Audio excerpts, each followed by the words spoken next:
여러분 아주 배고파 본 적이 있으십니까? 아마 지난주에도 한번 있으셨을 수도 있습니다. 안 되겠어. 힘 빠져서 안 되겠어. 나 지금 뭘 먹어야 돼. 사람이 어, 끼니가 지나가고 심지어 또 몇 끼를 굶게 되면 당장 먹어야겠다라는 생각이 들죠.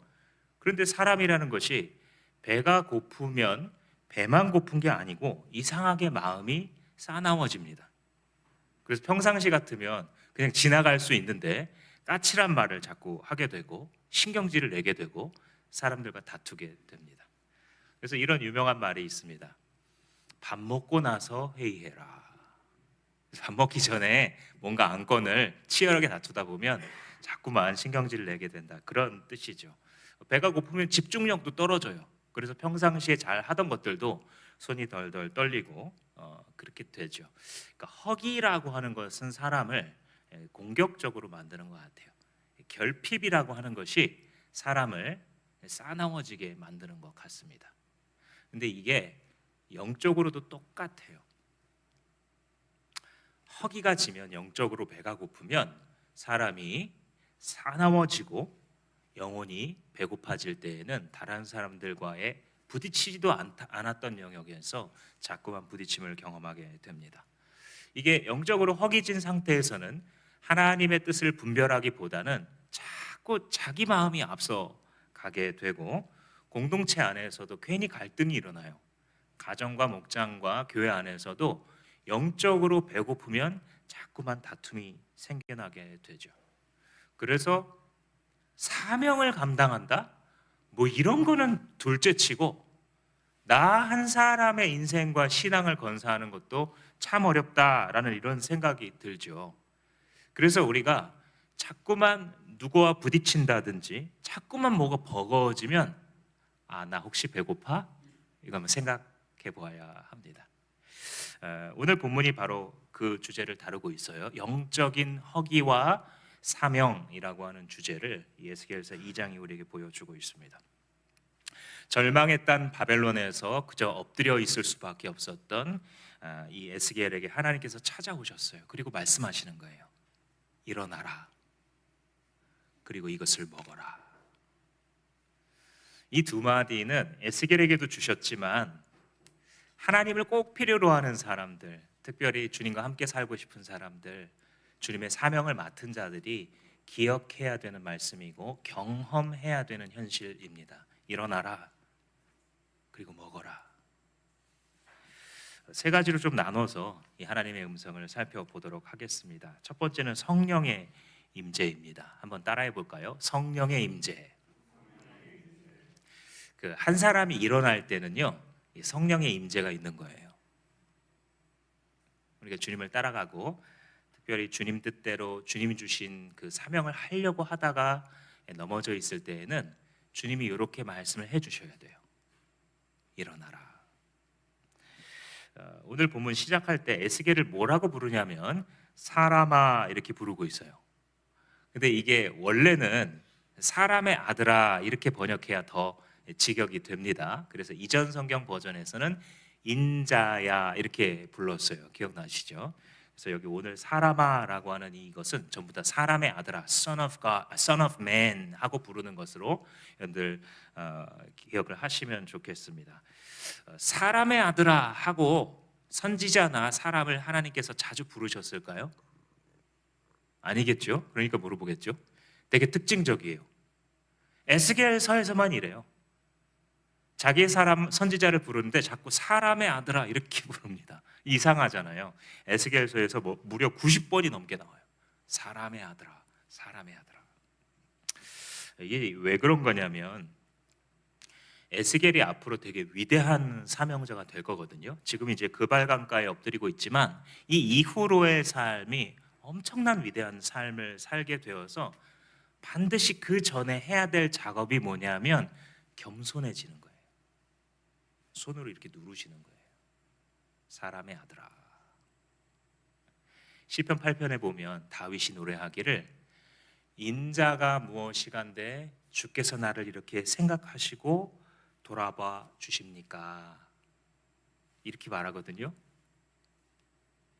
이게 하나님의 임재 앞에 부딪힌 사람이에요. 나 같은 게 뭐라고, 하나님 나를 생각해 주세요. 하나님과 멀리 떨어졌을 때에는 이런 말 할 수가 없어요. 근데 주의 거룩한 임재 가운데에 주님이 여기 계시는구나라는 것을 안 거예요, 다윗이.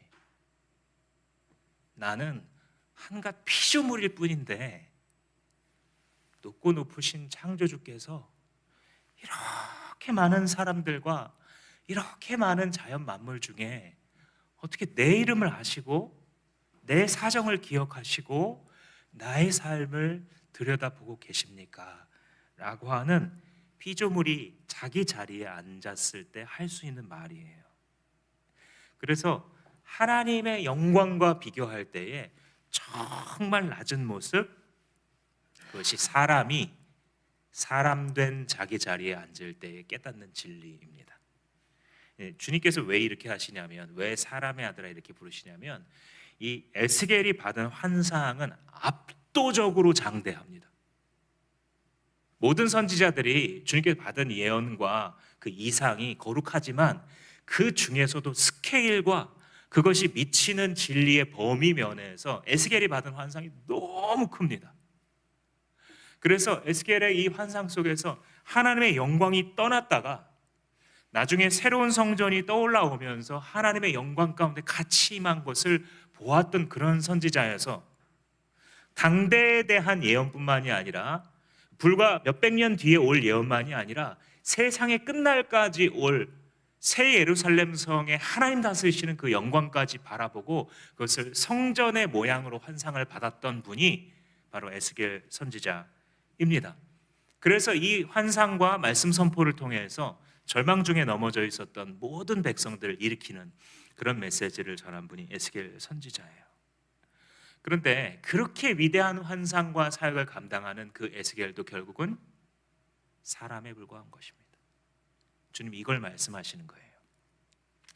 사람의 아들아. 우리가 어떤 사람 보면 되게 대단하죠. 와, 저 사람 어떻게 저렇게 많은 지식을 가지고 있을까? 와, 어떻게 저런 노력을 기울여서 저기까지 벌써 올라가 있을까? 대단해 보이잖아요. 근데 하나님을 만나면 하나님이 이렇게 손으로 누르세요. 그냥 한 명의 인간일 뿐이라서. 사실 하나님께서 쓰시는 사람들은 다 공통점이 있는데 그게 겸손하다는 거예요. 근데 더 정확하게 말하자면 겸손한 게 아니에요. 왜냐하면 사람은 겸손할 수 없거든요. 겸손해진 거예요. 에고가 부서져서. 우리식으로 흔한 말로 하자면 자존심이거든요. 자존심. 자기가 할 말이 많아요. 원래 자존심이 있기 때문에. 근데 주님께서 사람의 아들아 하면 손으로 누르시잖아요. 그럼 내 자아가 부서져요. 그래서 겸손해지는 거예요. 우리는 한없이 교만해요. 너희는 너희 아비 마귀에게서 났으니 주님이 말씀하셨잖아요. 마귀가 교만의 아비잖아요. 그래서 우리는 태생적으로 본능적으로 교만해요. 내가 더 나아, 내가 더 괜찮아. 그런데 주님께서 우리의 자리로 앉히시는 그 음성이 바로 사람의 아들아라고 하는 이런 음성이에요. 여러분, 그래서 이 사람아라고 하는, 사람의 아들아라고 하는 이 명칭을 들으시면서 앞으로 이렇게 하시면 돼요. 내 에고가 부서지잖아요. 내 자존심이 짓밟혀잖아요. 누군가에 의해서. 그때 어떻게 하시면 되냐면 감사합니다 이렇게 하시면 됩니다. 물론 전혀 공감 안 되실 거예요. 그래서 어떻게 하면 되냐면 외우세요. 그냥 외우세요. 누군가가 내 자존심을 짓밟으면 어떻게 하라고요? 감사합니다 하시면 맞아요. 왜? 이게 스포츠 배울 때 그렇거든요. 직관적으로는 그렇게 하면 안 될 것 같아. 근데 그렇게 하라고 자꾸 강사가 가르쳐요. 근데 그렇게 따라하면 어떻게 돼요? 금방 늘어요. 금방 늘어요. 안 될 것 같거든요. 막 발장구를 쳐야 될 것 같거든요. 근데 힘을 쭉 빼고 그냥 가만히 있으래요. 무슨 수영이. 근데 그렇게 해야 물에 떠요. 그죠? 그래서 우리가 겸손한 사람은 아니에요. 근데 겸손해질 겁니다. 아멘이십니까? 하나님이 그렇게 만드실 거예요. 근데 그때 하나님이 사람들을 많이 사용하세요. 상황도 사용하시지만 사람을 많이 사용하세요. 나 닮은 사람 많이 사용하시거든요. 그래서 여러분들 이렇게 봤을 때 돈에 미친 사람 있잖아요. 화가 나요, 정말. 저 친구는 도대체 돈밖에 모르는구나, 저놈. 이렇게 화가 막 올라오잖아요. 왜 우세요? 당신은 돈 욕심 있는 사람이에요. 무슨 교회 이렇게 외제차가 많아? 막 이게 막 화가 나. 교회가 어려운 사람 도와야. 이 사람은 돈 욕심 있는 사람.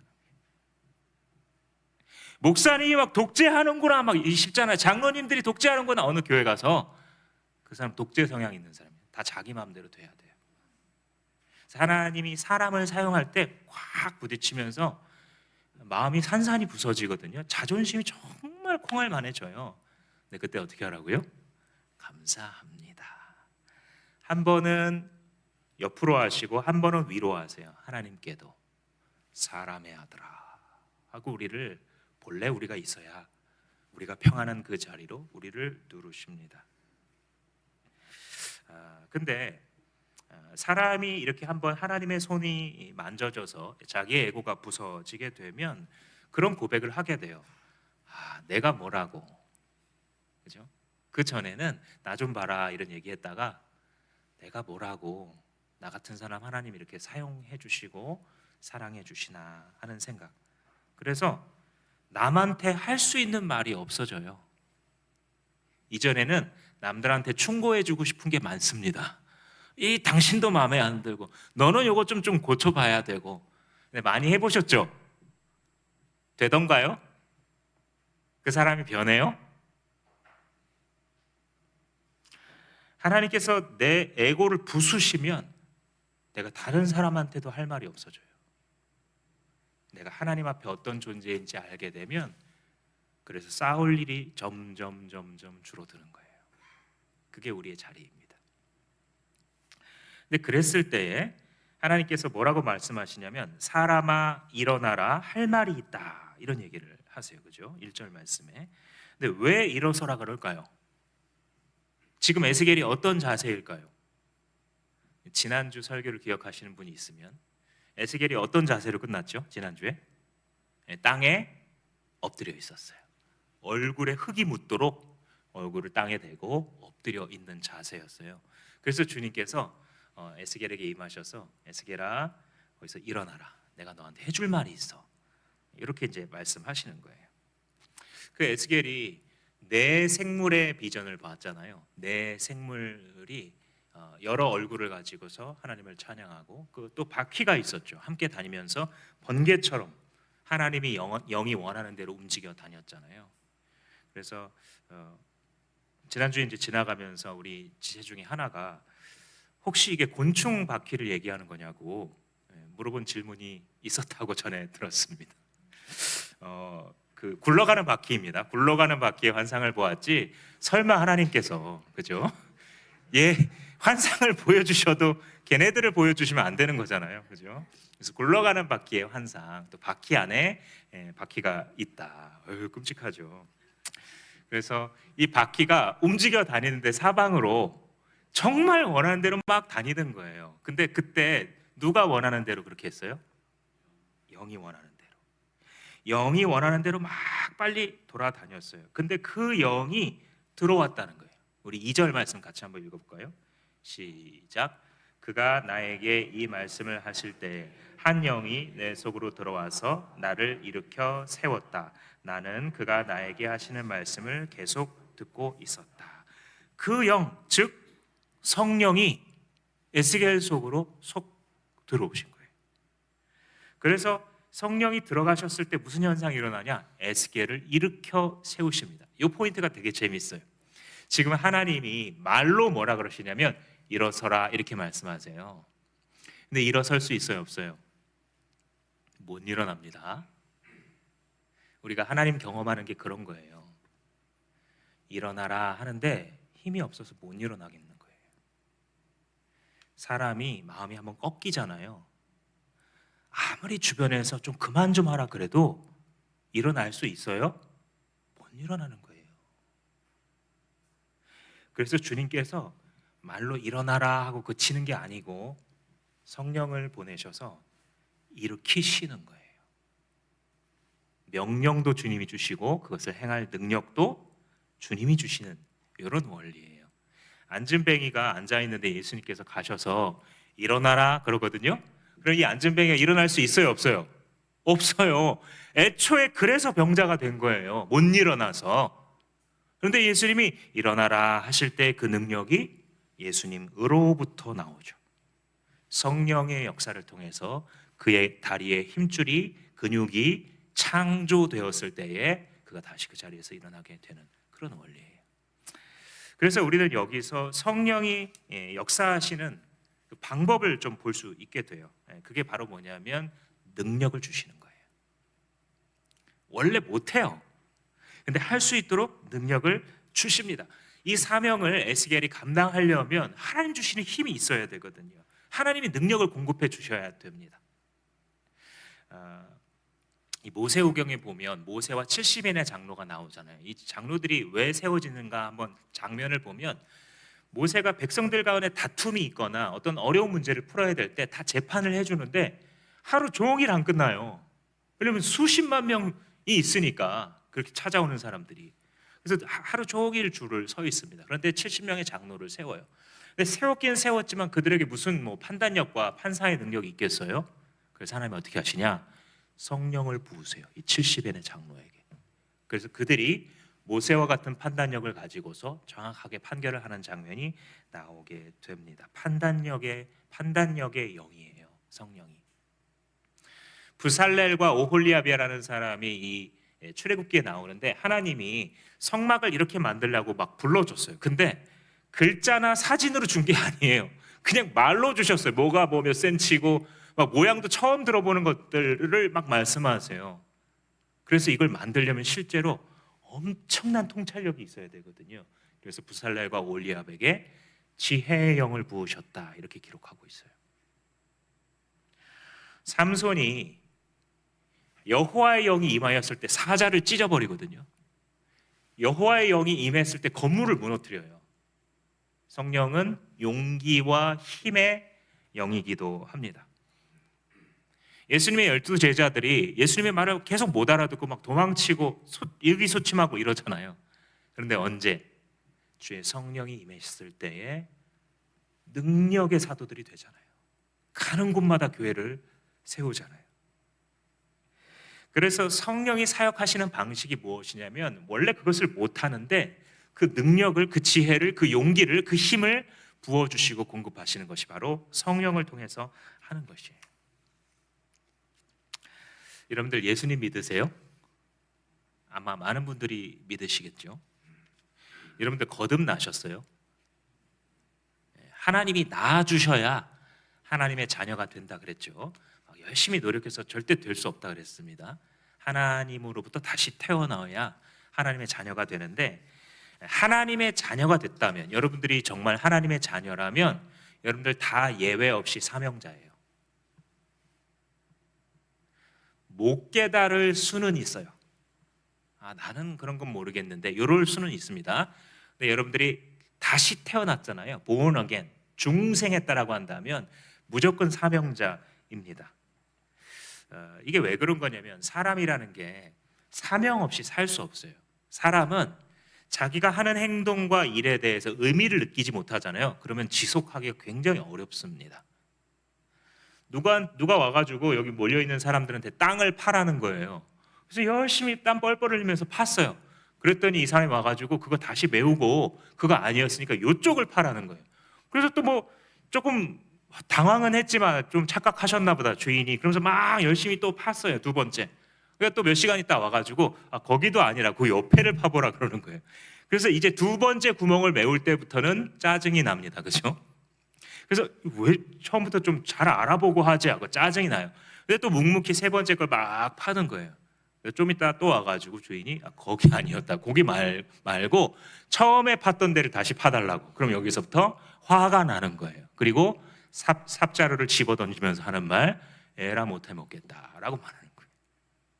왜 그럴까요, 인간은?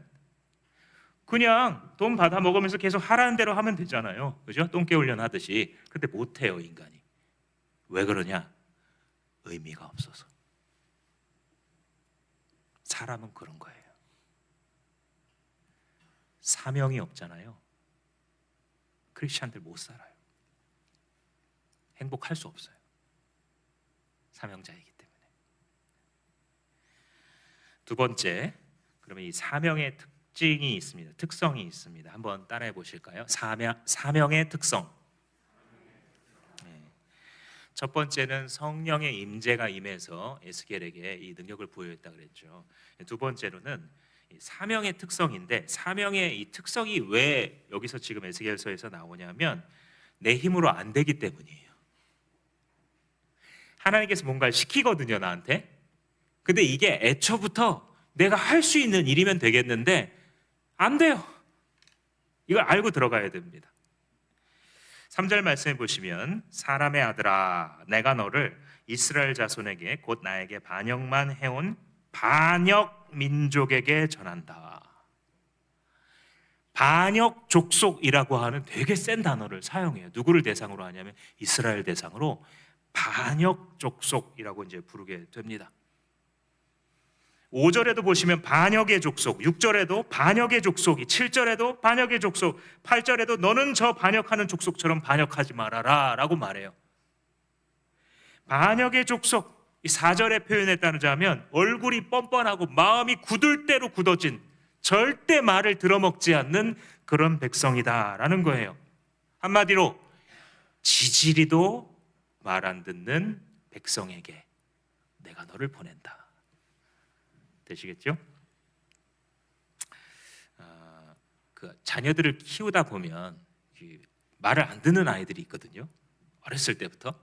말 안 듣는 아이의 세 가지 유형이 있대요. 첫 번째는 청개구리형입니다.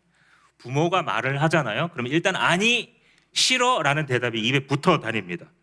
이거 먹을까? 아니. 이거 입을까? 아니. 저기 갈까? 싫어. 여기 올까? 싫은데. 늘 반대로. 두 번째는 소귀의 경읽기형입니다. 부모의 말을 북음으로 여깁니다. 배경음악에 부모가 하는 말은 어차피 자기가 할 것을 합니다. 야, 너 요거 좀 치우고 나서 새 장난감 좀 끄매 하는 말을 듣고 있으면서 아무렇지도 않게 새 장난감을 계속해서 꺼내는 형입니다. 세 번째는 요게 좀 어려운데 논리왕형이 있어요. 야, 너 내일 일찍 일어나야 되니까 지금은 좀 자자. 엄마는 왜 안 자? 되물어요. 이게 기분이 심히 나쁜 것은 또 딱히 틀린 말은 아니에요. 좀 틀렸으면 가르치려고 할 텐데 말문이 턱 막히게 만들죠. 엄마가 토요일은 늦게 자도 된다 그랬잖아. 얘야, 너 요거 좀 이렇게 좀 도와줄래? 왜? 그거 내 물건도 아닌데 왜 내가 해야 돼? 논리가 완벽하죠. 말을 지지리도 안 듣죠. 어떤 엄마가 자기 그 딸이 2돌 반 정도 됐대요. 근데 한 몇 개월 전부터 고민이 생긴 거예요. 이 딸이 자기 볼 때 이뻐요. 이쁘긴 이쁜데 말도 잘 듣고 밥도 잘 먹고 뭐 잠도 잘 자긴 잔대요. 근데 몇 달 전부터 이제 고민이 생겼는데, 우리 교회 아기 아닙니다. 참고로 오해하시지 마십시오. 자꾸만 새벽에 깬대요, 이 애기가. 그래서 막 4시, 5시에 일어나가지고 엄마 일어나 자꾸 그러는 거예요. 그래서 왜 그러냐 그러면 어떤 때는 배가 아파요. 근데 막 배를 한참 1시간 동안 만져주면 또 자다가 또 일어나고, 어느 날은 배가 고프다고 일어나서 배고프다고 먹을 거 달라 그러고, 어느 날은 일어나서 놀아달래요. 꼭두 새벽에. 그래서 계속 징징징징 온갖 핑계를 해요. 그러다가 그 말을 안 들어주면 막 짜증을 폭발시키고 막 그렇습니다. 아침에 자리에 앉혀가지고 밥을 먹이려고 그러는데 자기가 기분 나쁘다고 다 태태태태 애기가 밥풀을 뱉어 버리는 거예요. 그래서 엄마도 화가 나죠. 그래서 그럴 거면 먹지 마 하고 식탁에서 꺼내서 바닥에 이렇게 딱 놓으면 벌써 통곡을 시작하는 거예요. 또 그래서 이 엄마가 제일 아기가 이쁜 때가 언제겠어요? 아기가 잠잘 때. 그래서 보면 또 이쁘긴 이쁜 거예요. 그래서 잠자고 있을 때에 아이고 그래 내일은 내가 좀 더 잘해줘야지, 내일은 내가 조금 더 참자 다짐했어요. 그렇지만 다음 날이 되면 막상 조금 더 참아보듯 하다가 화를 한꺼번에 내게 되죠. 그래서 그 모습을 보면서 애가 깜짝 놀라더라는 거예요. 근데 애가 그렇게까지 놀라는 것을 보고 또 자기도 놀라면서 죄책감이 싹 찾아오는 거죠. 그래서 이분의 그 질문이 뭐였냐면, 두 돌 반 된 애가 원래 이러냐고, 지금 내 딸내미가 정상이냐고. 이게 그분의 질문이에요.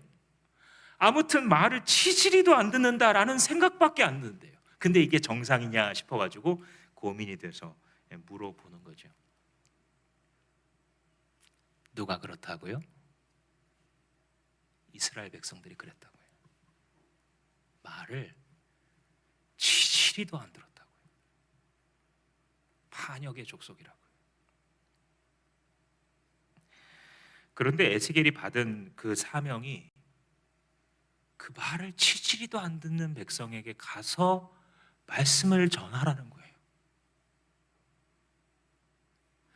여러분, 이 5절이나 7절에 무슨 말이 있냐면, 듣든지 말든지 가서 너는 나의 말씀을 전해라, 이런 말씀이 있거든요. 이게 이전 성경에서는 조금 더 젠틀하게 표현을 했어요. 듣든지 아니 듣든지. 근데 이런 구절들을 저도 이제 처음에 청소년이나 청년 때 읽어보면 듣든지 안 듣든지, 그죠? 때를 얻든지 못 얻든지 하면서 막 주님의 말씀을, 감동이 좀 됐었거든요. 근데 시간이 지나면서 생각해 보니까요, 이게 감동스러운 게 아니고요, 이거 안 되는 거예요. 어차피 안 될 일 시키시는 거예요. 아니 뭐 가서 좀 에스겔이 말씀을 전하면 이 사람들이 좀 변화가 있다든지, 아니면 그러시냐고 아멘이라도 좀 하든지, 어차피 안 될 건데 듣든지 안 듣든지 가서 전하라고. 사람은 아무리 의지가 강하고 결단을 해도요, 주변에 있는 사람들이 지속적으로 외면하고 적대시하잖아요. 이겨낼 장사가 없는 거예요. 사람은 사회적 동물이에요. 에스겔 선지자가 아무리 훌륭하시고 굳게 결심해도 계속 그 말을 안 듣고 계속 그 말을 반대하면 어떻게 끝까지 말할 수 있겠어요, 에스겔이. 그래서 여기서 우리는 사명의 특성을 만나게 됩니다. 내가 감당할 수 없다. 이게 사명의 특성이에요. 뭐 내가 가진 미션이 있잖아요. 그건 좀 할 수 있겠죠. 근데 만약에 하나님이 주셨잖아요, 그 사명을, 그 원래 특성상 못하는 겁니다. 내가 영혼을 살려보리라, 이 마음을 받았어요. 할 수 있겠어요? 내 인격으로? 내가 목장을 지키겠다, 될까요? 이게 내가 할 수 있는 일일까요, 애초에? 우리가 교회를 세워보자, 이게 원래 가능한 미션일까요? 사회적인 회합이나 건물 같은 거 말고 주가 말씀하시는 교회 있잖아요. 원래부터 불가능한 미션이에요.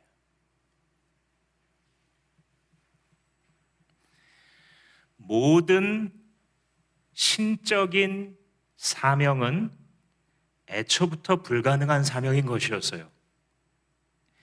Every God-given mission is a mission impossible. 불가능하기 때문에 이게 하나님이 주신 거였구나를 알게 되는 거예요. 거기 부딪혔을 때에 우리는 비로소 하나님이 왜 필요한지 알게 돼요. 6절 말씀에 네가 가시와 찔레 속에서 살고 전갈대 가운데 살고 있더라도 너는 그들을 두려워하지 말아라. 그들의 얼굴을 보면서 떨지 말아라 라고 말해요. 이게 왜 그런 거냐면 선지자는요 피 흘림으로써 사역하는 거예요. 왜요? 안 변하니까. 진짜 선지자는 이걸 다 겪었어요. 사람들은 선지자의 외침을 듣고 변하지 않았어요. 선지자도 그렇지만 우리들 가운데에 영혼 한번 붙들고 목양해 보려고 했던 목자들에게도 주님 아마 똑같이 말씀하실 거예요. 얘야, 네가 밭을 갈면 가시가 나올 거야. 찔레가 네 손가락을 찔러서 피가 흐를 거야. 전갈이 너를 물어서 치명상을 입고 내가 더 이상 살 수 있느니 없느니 하게 될 거야. 그런데 하나님 뭐라 그런 줄 아세요? 그래도 두려워하지 마. 내가 너랑 함께 있잖아. 너는 내 종이잖아.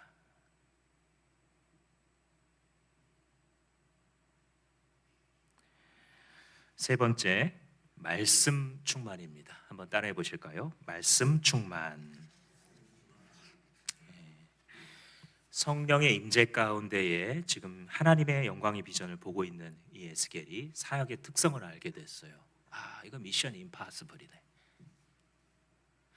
그런데 하나님께서 말씀 충만의 영역을 우리에게 가르쳐 주실 때에 이 에스겔의 환상 속에서는 두루마리 책을 먹으라는 환상을 보여주세요. 두루마리 책을 가져다 먹어라. 우리 3장 1절을 같이 한번 읽어볼까요? 3장 1절입니다.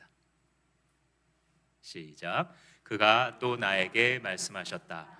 사람아, 너에게 보여주는 것을 받아 먹어라. 너는 이 두루마리를 먹고 가서 이스라엘 족속에게 알려주어라.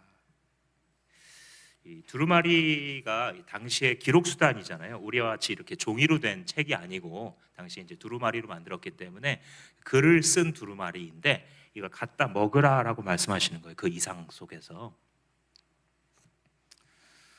제가 이 중고등학교 때 같이 장난치는 그 또래 친구 중에 하나가 뭐를 이렇게 질겅질겅 씹고 맛있다는 듯이 먹고 있는 거예요. 그래서 너 뭐 먹냐고 그랬더니 종이를 씹고 있는 거예요, 이 친구가.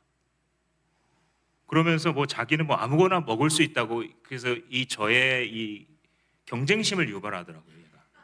그래서 제가 어떻게 했냐면 나도 먹을 수 있어 그러면서 책을 쫙 찢어가지고 씹기 시작해서 맛있네 막 그러면서 꿀떡 넘기기까지 했어요, 지지 않으려고. 그런데 한 페이지를 다 못 먹었습니다. 거기서 알았어요. 아, 옛날에 사전 한 장 외우고 먹고 또 한 장 외우고 먹고 그 다 거짓말이구나. 사전 한 건 어떻게 먹어? 한 장도 먹기 힘든데. 여러분, 그 먹는다라고 하는 것은 뭐냐면 속으로 들어간다는 거예요. 말씀이 타자일 때가 있어요. 물론 읽고요, 설교도 들어요. 물론 바깥에 있는 거예요. 근데 어느 순간에 하나님의 은혜 가운데 여러분들의 인생에 이 말씀이 속으로 들어올 거예요. 일부가 됩니다. 타자였던 말씀과 일부가 된 말씀은 전혀 다른 것이에요. 주님이 원하신 것은 에스겔이 어떤 사역을 하고 어떤 선포를 하기 전에 하나님의 말씀과 일치되기 원하셨어요. 하나님의 뜻과 그가 말씀해 주신 바가 에스겔이 하는 어떤 숙제나 낭독이나 예언 행위가 아니고 에스겔의 일부가 되기를 원하셨어요.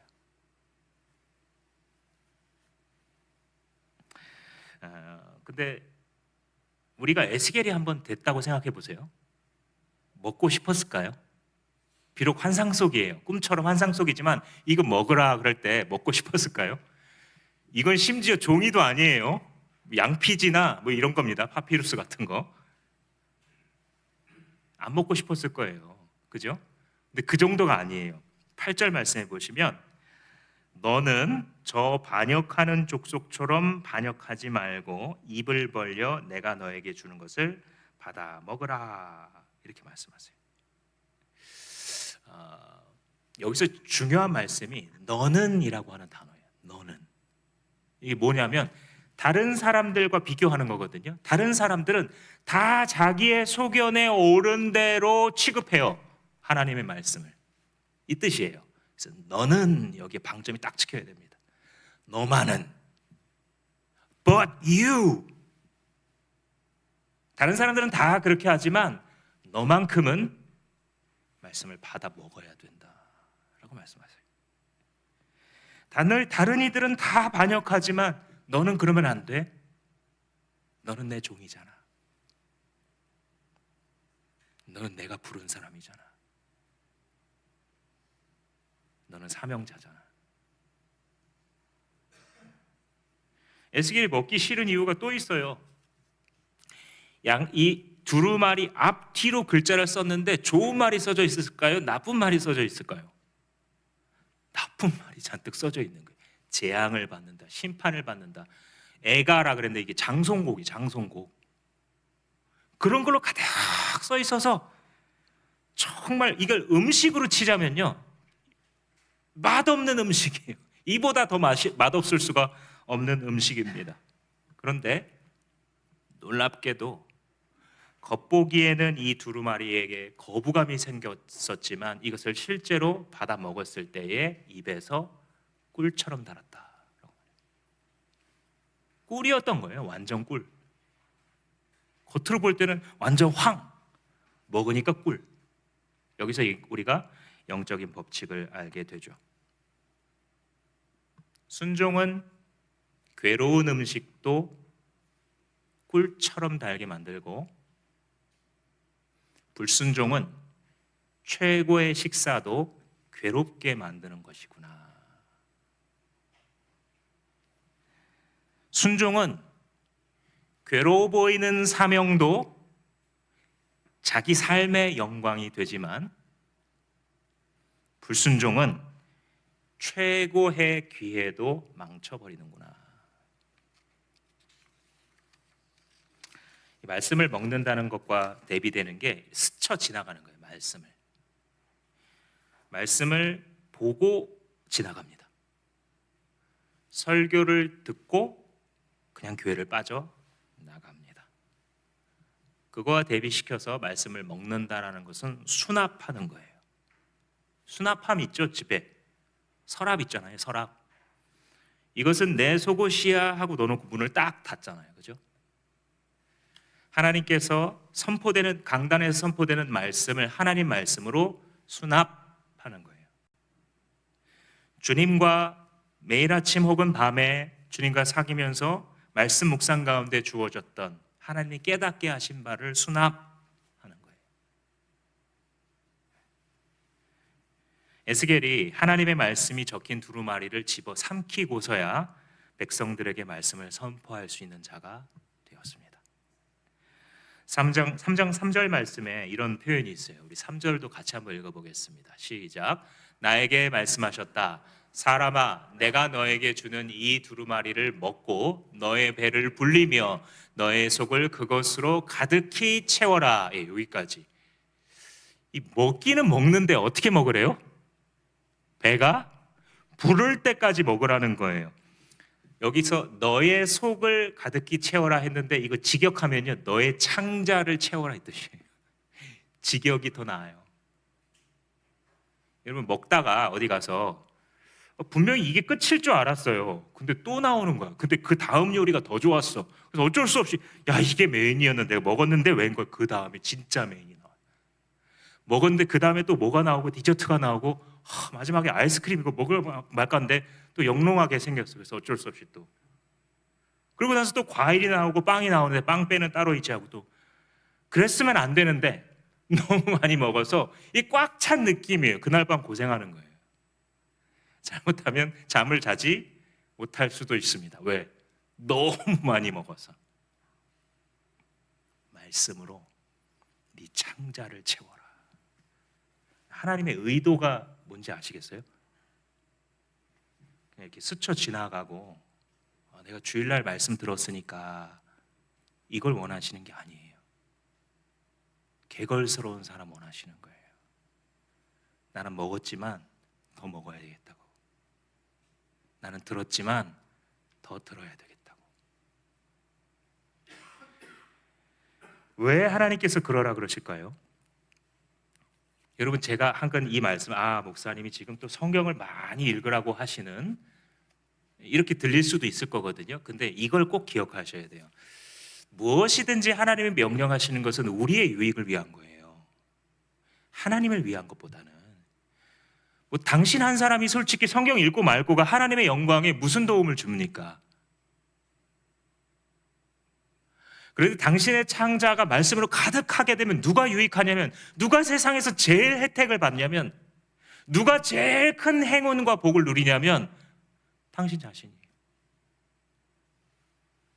너무 좋으니까 그렇게 하시는 거예요, 주님께서. 근데 그게 왜 좋냐? 확신이 생겨요. 여러분 인생에 확신이 좀 있으세요? 확신이 없으면 이 특징이 뭐냐면 좀 흔들려요. 좀 성격이 좋으시고 또 어떤 뭐 건강하고 막 있잖아요. 심정이 건강하고 이러면 조금 덜 하는 건 있는데 다 똑같아요. 다 흔들립니다. 그 밖에 나가다 보면 홍보풍선 있죠. 이렇게 길다란 홍보풍선. 걔가 속이 꽉 차 있어요, 비어 있어요? 비어 있잖아요. 그래서 이렇게 저렇게 꺾고 흔들릴 수 있죠. 근데 그 옆에 전봇대가 있어요. 전봇대가 만약에 이렇게 하고 있으면 그거 돼요, 안 돼요? 큰일 납니다. 빨리 신고해야 돼요. 불날 수도 있어요. 그죠? 전봇대 밀으면 안 돼요. 왜? 속이 꽉 차 있잖아요. 단단한 물질로. 확신이 생기는 거예요. 내 삶에. 주님께서 우리에게 말씀을 먹으라 하실 때에는 내가 세상에서 있을 때와 다른 삶으로 움직여 주시는데, 세상에 있을 때는 자꾸 사람들이 말하는 소리에 흔들려요. 너 그래서 얼만큼 가졌는데?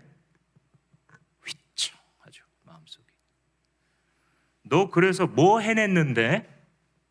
누가 이렇게 물어보고 그 시선을 주면 휘청하죠.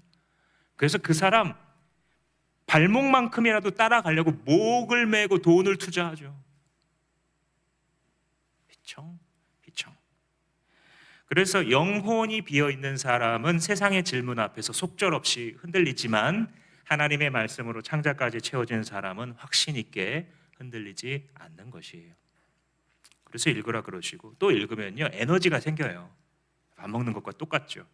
그래서 말씀을 먹은 사람은 의무감으로 일하지 않습니다. 동력이 이 안에서부터 나와요. 그래서 에너지가 생기고, 또 한 가지는 관점이 생겨요. 관점이. 내 고난을 불운으로 보지 않고 섭리로 볼 수 있는 관점이 생깁니다. 그거 엄청난 거예요. 하나님의 말씀을 먹는다는 것이. 에스겔이 말씀을 읽고 지나치는 것이 아니라, 말씀을 읽고 그냥 듣고 지나치는 것이 아니라, 말씀을 먹어버렸을 때에 말씀이 자기 속으로 들어왔고 자신의 일부가 되었어요. 그래서 에스겔의 이 마음이 가득 차서 외치지 않을 수가 없었던 거예요.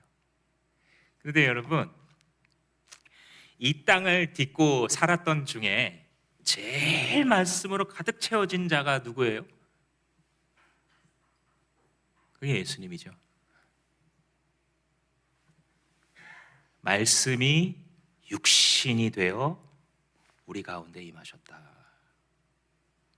말씀으로 가득 차신 존재. 예수님을 톡 건드리면 산에 있건 호숫가에 있건 하나님의 진리가 쏟아져 나오죠. 주의 제자들이 아무것도 아니었어도 성령으로 말미암아 말씀으로 충만해졌을 때에 예수님 비슷했던 거예요. 사도 바울 탁 치면 말씀이 흘러나오죠. 베드로 탁 치면 말씀이 흘러나와서 터키에 흩어져 살던 이방인들을 완벽하게 위로하는 위대한 진리를 어부였던 베드로가 쓰게 되는 것이죠. 성령께서 초대교회 성도들을 말씀으로 먹였을 때 초대교회 성도들은 날마다 그거 좋아했어요. 사도한테 광장에 모여서 몇천 명씩 설교를 들은 다음에는 그 자체가 예배는 아니기 때문에 집집마다 돌아다니면서 같이 떡을 떼고 식사를 하면서 주님을 찬미하기도 하고, 또 핵심적으로 중요했던 게 방금 전에 어저께 들었었던 그 사도의 말씀을 가지고서 자기의 삶에 매긴 거예요. 그래서 나 이렇게 매겼었는데 하고 간증도 하고, 그렇죠? 아, 그랬냐고, 나는 좀 잘 안 됐다고. 그럼 옆에서도 괜찮다고 격려해주고 기도해준다고. 일주일 지나서 응답되니까 더 믿고 싶고, 사람들이 얼굴이 너무 밝으니까 당신들은 뭐가 그렇게 술도 안 먹고 재밌냐 그러다가 예수 믿는 사람 나타나고, 모든 백성들에게 칭송을 받고 크리스찬이라고 하는 이름을 받게 되는 그 출발점이 받아 먹으라. 손이 있거든요. 손이 이렇게 있어요. 손이 두루마리를 주었다 그러잖아요. 누구의 손이겠어요 이게? 물론 천사를 통해 주셨을 수도 있겠죠. 환상이니까. 그런데 그 주체, 그게 바로 하나님의 손이에요. 우리가 이 말씀을 먹기로 혹시 결심하신다면 제가 도움을 좀 드릴게요. 오늘 설교를 듣고 좋은 설교 들었네 하고 지나치는 게 아니라 정말 먹고 싶으신 분들이 있을 거예요. 여기서 이제 좀 길을 바꾸기 원하시는 분들, 그분들한테 도움을 좀 드리겠습니다. 음식은 먹는 사람이 기쁠까요? 평가하는 사람이 기쁠까요? 아니 뭐 음식을 뭐 이렇게 했어 하면서 평가하고 상중하로 나누고 별점으로 나누고, 요 사람이 행복할까요? 아니면 음식을 막 먹는 사람이 행복할까요? 여기 혹시 먹는 것보다 평가가 더 편한 분들이 있으세요? 그런 분이 있다면 예언자. 진리를 역설적으로 보여주는, 먹는 게 편하죠, 그죠? 먹는 게 편한 거예요. 먹는 것이 행복한 길입니다. 그래서 여러분, 하나님의 말씀을 접할 때 평가하지 말고 먹으셔야 되는 거예요. 여러분들의 묵상의 시간에 주님과 정을 붙이라 그랬잖아요. 정 붙이는 게 제일 중요한 기도와 경건의 시간이라 그랬잖아요. 그래서 그 정을 붙일 때 하나님이 나한테 해주신 말씀이 있어요. 어쩔 때는 그냥 느낌과도 같을 수도 있어요. 이게 말씀인가 싶어요, 그냥. 근데 이전에는 안 그랬는데 한번 앞으로는 이렇게 해봐야 되겠다. 근데 왠지 그 생각을 하면 좀 기뻐요. 왜냐하면 약간 하나님이 터치한 것 같아서, 그쪽 방향의 마음을, 그죠? 그랬을 때 그 말씀을 지나치는 것이 아니라, 평가하는 것이 아니라 받아들이는 거예요. 수납하라 그랬잖아요.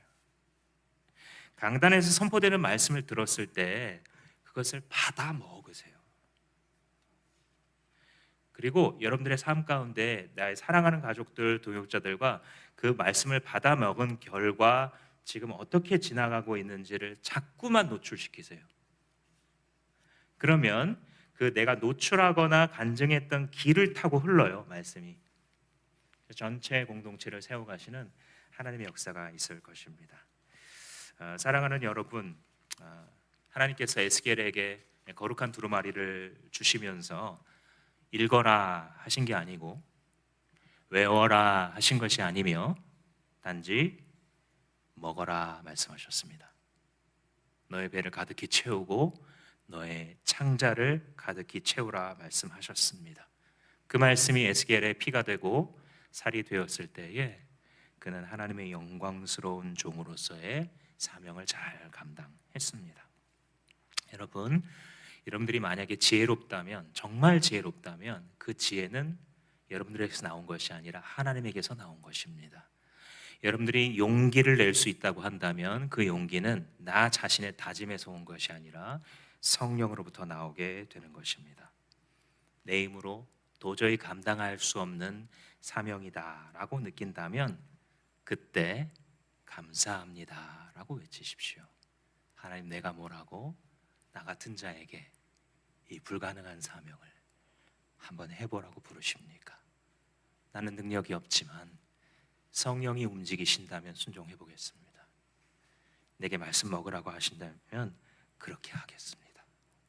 비록 에스겔의 두루마리가 앞뒤로 부정적인 말로 가득 차 있는 것처럼 우리의 현실도 부정적인 말들과 전조와 예상으로 가득 차 있는 것처럼 보인다 할지라도 정갈같이 나를 무는 사람과 사람들의 시선이 있다 할지라도 주님, 내가 당신의 뜻을 받아 먹겠습니다 고백하시고 그가 보았던 하나님의 영광, 그의 말씀의 비전에 동참하시는 여러분 되시기를 주님의 이름으로 축복합니다.